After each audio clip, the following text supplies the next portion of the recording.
दरम्यान बीडमधील जातीय तणावावर विजय वडेट्टीवार यांनी मोठं विधान केलंय।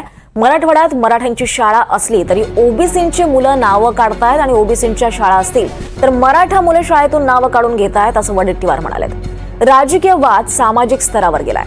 2-3 जिल्ह्यात 2 समाजात टोकाचं वातावरण असल्याचंही वडेट्टीवार म्हणालेत।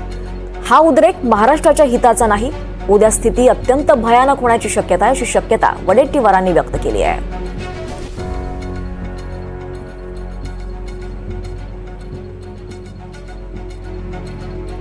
बीडचं राजकारण आता इतकं भयानक टोकाला गेलेलं आहे। मराठा वर्सेस वंजारी ओबीसी ही आता तुम्ही कल्पना करू शकत नाही।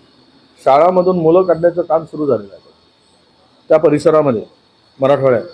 म्हणजे मराठ्यांची शाळा असेल तर ओबीसींची मुलं काढत आहेत, ओबीसीची शाळा असेल तर मराठ्यांची मुलं काढणं सुरू आहे। ज्या इंग्रजी माध्यमांच्या शाळा आहेत, सीबीएसई शाळा आहेत। आणि आपल्या माणसाला मदत करा, कोणाचाही खून करू दे, कोणावरही बलात्कार करू दे, पण तो आपला आहे ना, मग स्वाभिमानानं सांगा आमचा आहे, त्याच्यावर कारवाई झाली नाही पाहिजे, अशी भूमिका आहे काय? आरोपी आरोपी असतो, तो कुठल्या धर्माचा कुठल्या जातीचा काय संबंध नसतो। परंतु महाराष्ट्रामधल्या बीड किंवा मराठवाडा भागातील 2-3 जिल्ह्यामध्ये आता इतका टोकाचं वातावरण, टोकाचं पाऊल दोन्ही समाजाने उचललंय आणि त्यामुळे वातावरण फार गढूळ झालंय। सरकारचं लक्ष त्याकडे अजिबात दिसत नाही, सत्तेमध्ये मशगूल आहे। पण हा उद्रेक उद्याच्या दृष्टीनं महाराष्ट्राच्या हिताचा नाही